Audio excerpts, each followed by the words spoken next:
माला फेरे, 1 करोड़ फूल चढ़ाने की अपेक्षा से एक माला फेरने वाले को पुण्य अधिक मिलता है।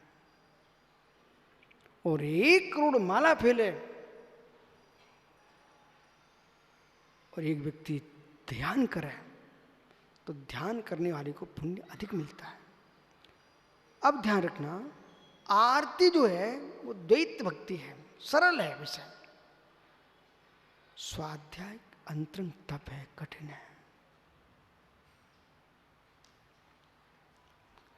झारी में, ताल में, मृदंग में, ढोलक में, नाचने में, गाने में आप देखना भीड़ अधिक मिलेगी, उनके स्तर अलग होंगे और स्वाध्याय का स्तर अलग होगा। फिर प्रथमानुयोग के लोग अलग मिलेंगे, करणानुयोग के अलग मिलेंगे, चरणानुयोग के अलग मिलेंगे, द्रव्यानुयोग के अलग मिलेंगे। आपको रुचि, आप अनुभव करो ना। तो ये जो प्रज्ञा है ना, ये पुण्य आश्रयी है। अपनी डायरी पर लिख सकते हैं आप लोग, जो प्रज्ञा है ना सुब्रत साहब, ये पुण्य आश्रयी है। अग्नि में सुगंध निकलती है, आपने सुना कभी? अग्नि में सुगंध सुना कभी आपने? आज ही सुन लो फिर। शिवम बेटा, अग्नि में सुगंध, अग्नि में दुर्गंध। 2 किलोमीटर दूर भी मुर्दा जल रहा होगा तो मैं यहां से बता सकता हूं यहां कहीं मुर्दा जल रहा है। अब सुनना ध्यान से, अग्नि में तद्रूप न सुगंध थी न दुर्गंध।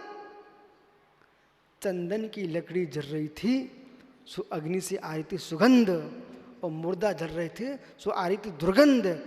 ऐसे ही ज्ञानी समझ, जैसे अग्नि में सुगंध दुर्गंध दिखाई देती है, ऐसे ही जीव के अंतरंग भावों के आश्रय से प्रज्ञा में दिखाई देता है इसकी प्रज्ञा किस रूप जा रही है। पुण्य आत्मा जीव की प्रज्ञा साग सागरी अलग दौड़ती है, और पापी जीवों की बुद्धि अलग दौड़ती है। कुछ लोगों को 24 घंटे आप देख लो ना शांति से, उन्हें हर जगह झगड़ा मिल जाएगा, हर जगह। और कुछ लोग जहाँ जाएं वहाँ शांति मिलती है।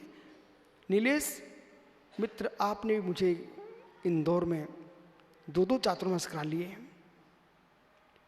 आज तक के चातुर्मास में सुब्रत सागरी मैंने कभी नहीं सुना कि झगड़ा हुआ है यहाँ। आज तक लगभग 30-32 वर्ष हो चुके, आज तक मुझे कहीं झगड़ा नहीं मिला। मैंने कई बार सुना कि महात्मा जी के चातुर्मास में समाज टूट गई, झगड़ा हो गए, ये सब कुछ हुए। सब क्या? परिणामों में कलुषता हुए बिना विषमवाद नहीं हो सकता। जहां लोभ लालच खड़ा होगा और श्री स्त्री बीच में आएगी तो नियम से झगड़ा होगा, और जहां भीतरा कथा चलेगी वहां अखंडता फैलेगी, झगड़ा नहीं होगा। अखंडता। बंचर जंगली जीव मुनिराज के चरणों में खड़े हो जाते हैं, ये किसके बल पर? क्योंकि वहां स्त्री नहीं होती, श्री नहीं होती है, वो आकांक्षा नहीं होती है, इसलिए हर प्राणी उनके पास होता है। जब आकांक्षा खड़ी हो जाएगी लोग दूर भाग जाएंगे। आप ऐसा करो, कल से आप प्रवचन में टिकट लेना शुरू कर दो तो लोग अपने आप आदि हो जाएंगे। अथवा ऐसा घोषणा कर दो, जो प्रवचन में यहाँ आएगा 13पंथी कोटि में उनको 1.25 लाख रुपये दान देना पड़ेंगे। वे बेचारे धीरे से अपना दूसरे स्थान देख लेंगे। मित्र, भक्ति से दान लो, चूसो मत, चूसो मत। समाज को नींबू का फल मत बनाओ कि पूरा निचोड़ दो। इस समाज को जैन समाज रहने दो। इसके पास ऐसे लो दान तुम, जैसे वृक्ष से फल निकालते हो तो अगले वर्ष पुनः फल आएंगे, और तुम वृक्ष ही निकाल दोगे तो फिर फल कभी नहीं आएंगे। कमल काला जी, एक नियम आप ले लो, हितकारी नियम है, ले लो भैया, खड़े हो जाओ, टेंशन मत, तुम खुश हो जाओगे। नियम आपका ये है, जितना जेब में होगा उससे दान करोगे परिवार का ध्यान रखते हुए। दान दे घर में झगड़ा हो ऐसा दान मत देना। दान जरूर देना, लेकिन दान का कर्जदार बन के दान मत देना कि अब तुम किस्तें भर रहे दान की, कर्जदार बन गए हो। क्यों कमा रहे हो? राकेश बीना कमा रहा किस्त भरने के लिए। अब वो विशुद्धि बनेगी? बोले 1 करोड़ बोल दिए थे, अब उसकी किस्त भर रहे, रो रहा है बेचारा, उसमें तो बोल के आ गया, अब रोते रोते दे रहा है। अरे दान दे मन हर्ष विषय से, दान देकर के हर्ष होना चाहिए कि रोना चाहिए? आज से तुम्हारा नियम है भैया क्या, जितना जेब में है वो घर की स्थिति देख करके दान करेंगे, दान जरूर करेंगे, लेकिन किस्त भरना पड़े ऐसा दान आज से नहीं करेंगे। आप करो कार्य। बेटा भी मुस्कुराएगा, बेटे की माँ भी मुस्कुराएगी, आप भी मुस्कुराओगे। मालूम, मैं आहार लेने जाता हूँ, आपने कभी देखा होगा कि आपके गिलास में दूध होता है ना, मैं दूर से देख रहा तो आप समझ देख नहीं पाया, मैं देखता हूँ कि ये बिल्कुल समाप्त होने वाला है, तुरंत अंजलि बंद कर लेता हूँ। हमारा आगम कहता है हम गोचरी वाले, हम गधाचरी वाले नहीं हैं। अर्थ समझाऊं कि समझ गए आप लोग? मुनियों की चर्या क्या है माता जी? गोचरी, बराबर। तो गोचरी वृत्ति का अर्थ होता है कि गाय जब चरती ना, ऊपर ऊपर चरती, कभी जड़ नहीं उखाड़ती, तो वही आज चरते के जाएगी तो दूसरे दिन उसी पर और पत्ती आ जाएंगी। जो गधा होता ना, वो ऐसे पकड़ता है पूरी जड़ उखाड़ लेता है। तो जैन मुनि गधाचरी नहीं करता, गोचरी करता है, किसी के पात्र को खाली नहीं करता है, ऊपर लेता है।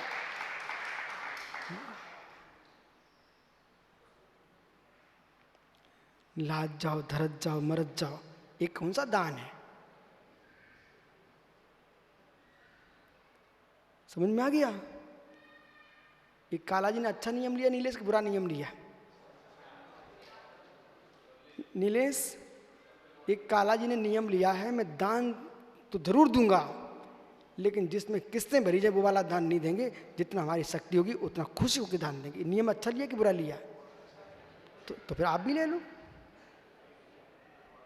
सभी ले लो। बोले मेरे घर में झगड़ा ना हो और किस्तें ना भरना पड़े ऐसा दान करेंगे। जिसमें किस्तें भरना पड़े वो दान कभी नहीं करेंगे, क्योंकि आगम में है ही नहीं विधि। बहुत बढ़िया, बैठ जाओ सब लोग। मनोज आसाम आप नहीं ले पाओगे नियम,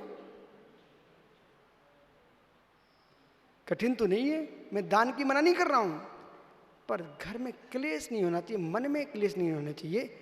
ऋण लेके दान मत देना और दान देके पछताना मत। ठीक है भैया, पक्का नियम? तो 9 बार नमोकार पढ़ लो। इसलिए आइए, क्योंकि यहां शास्त्र कह रहा है चित्त में कलुषता का अभाव होता है उससे पुण्याश्रव होता है, और चित्त में कलुषता आया है उसे पापाश्रव होता है। सिद्धांत रखा है। अब आपको ऐसा विशुद्ध नियम क्यों दिला दिया? मित्र तुम कह नहीं पाओगे, तुमको चुप ही बैठना पड़ेगा। क्यों? शास्त्र में लिखा है स्पष्ट, ये देखो पढ़ लीजिए लाइन, कि चित्त में कलुषता होगी किसी भी उद्देश्य से तो पापाश्रव होगा, और चित्त में प्रसन्नता होगी तो पुण्याश्रव होगा।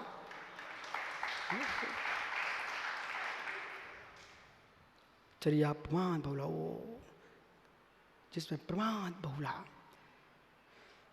कलुषम, कलुषित भाव आ गया, पापाश्रव। गाथा नंबर और सुन लीजिए, नहीं तो कहाँ से बोल रहे थे? 139 गाथा क्रमांक से मैं बोल रहा हूं। कलुषम। कोई भी मेरे पास है ना, कमल भैया महाराज जी ऐसा काम आपने देखा होगा, मैं कभी हाँ नहीं भरता हूं, और जिसको हाँ भरा है उसको पूरा करके दिखाऊंगा।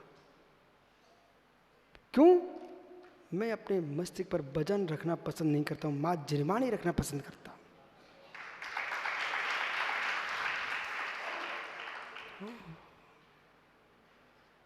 कलुषम, लोलुधा।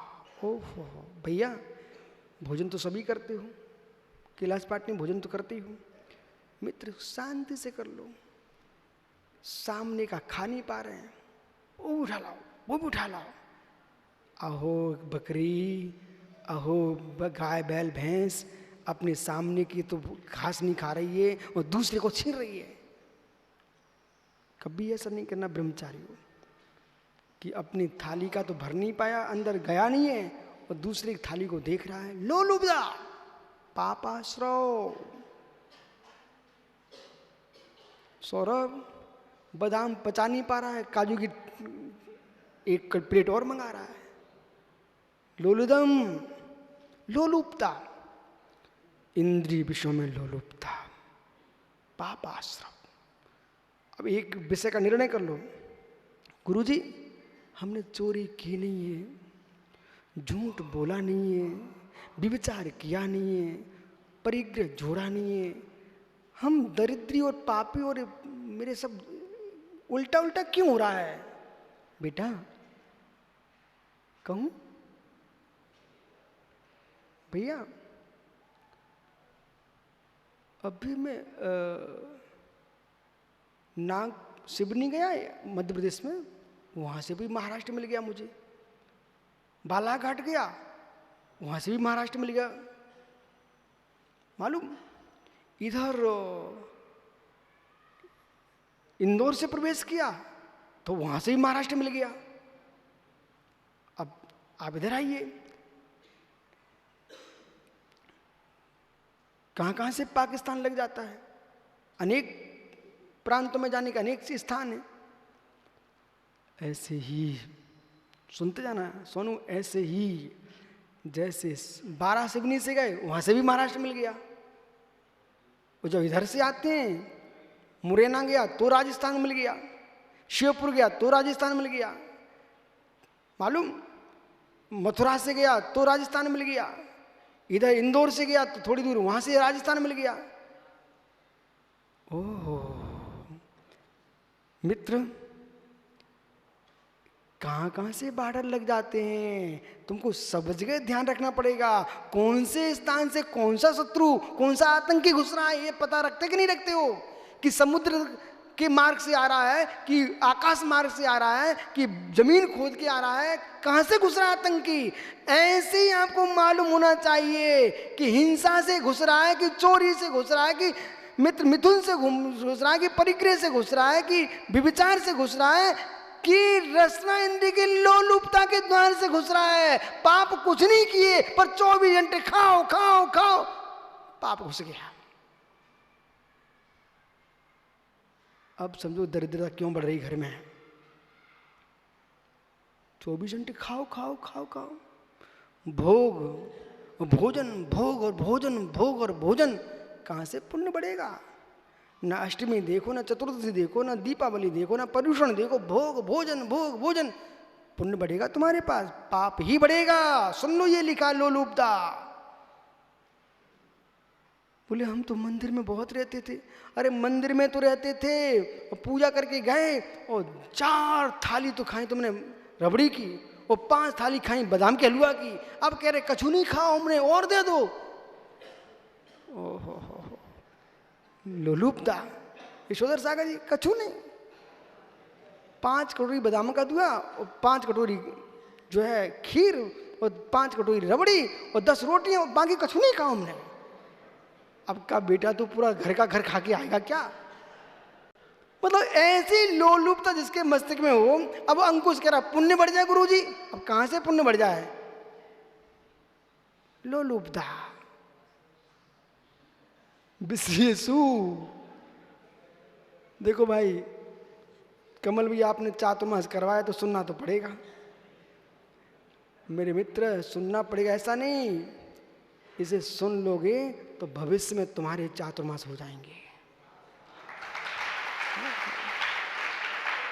विशेषु पर प्रताप वादो, दूसरे का अपवाद करना, दूसरे को पीड़ित करना, दूसरे की निंदा करना, इससे पाप आश्रव होता है।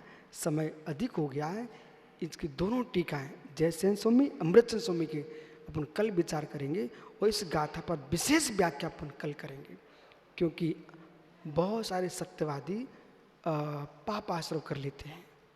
किसी की कोई भूल दिख गई, काशीलाल जी, उसको छुपा के रखना। किसी के जीवन की भूल का प्रचार करने से भी पाप का तीव्र आश्रव होता है। हम तो सही कह रहे थे, तुम सही नहीं कह रहे थे। दूसरी का अब बात फैलाया है, तुम्हारा पाप आश्रम प्रारंभ हो गया। कल करूंगा चर्चा यदि पर्याय है तो। और ये रहस्यों को सुनो, रहस्यों को समझो, तब लगता है कि कोई पाप नहीं करे। तब भी मालूम, एक व्यक्ति को बाबा जी, एक व्यक्ति को कैंसर हो गया और डॉक्टर के पास गया। बोले डॉक्टर साहब, मैंने कभी बीड़ी पी नहीं, सिगरेट पी नहीं, गुटखा खाया नहीं, तम्बाकू खाई नहीं, हो कैसे गया? डॉक्टर बड़े प्रेम से कहता है, भाई साहब आपका मित्र कौन था? बोले मित्र एक अधिकारी था। वो क्या करता? कुछ नहीं, बस वही था, वो सिगरेट पीते थे। वे सिगरेट पीते थे ना, तुम क्या करते? जब वे सिगरेट पीते थे ना, उसका धुआं सूंघने में बहुत अच्छा लगता था, तो धुआं सूंघ सूंघ के उनको कैंसर हो गया। ऐसे तुम पाप नहीं कर रहे हो, पापियों के पास बैठोगे तब भी पाप का बंद होगा, अनुमोदना करने से होगा। जाओ। आत्मा स्वभावम परिभाव भिन्नम, आत्मा स्वभावम परिभाव। आत्मा का स्वभाव प्रभाव अत्यंत भिन्न। महावीर स्वामी अनेकांत दृष्टि से वस्तु धर्म को व्याख्यायित करके सारे जगत को चमत्कारित किया है। तप साधना, आत्म साधना, आत्मसिद्धि, वह भी अनेकांत दृष्टि। एकत विभक्त चित ब्रह्म में लीन होने का मार्ग तप साधना है। तपना पड़ता है, उद्देश्य तपाने का दूध का है, लेकिन पात्र को तपाए बिना अंदर में रखा दुग्ध तपता नहीं। ऐसे बहिरंग साधना किए बिना, बहिरंग तप किए बिना अंतरंग तप की सिद्धि होती नहीं।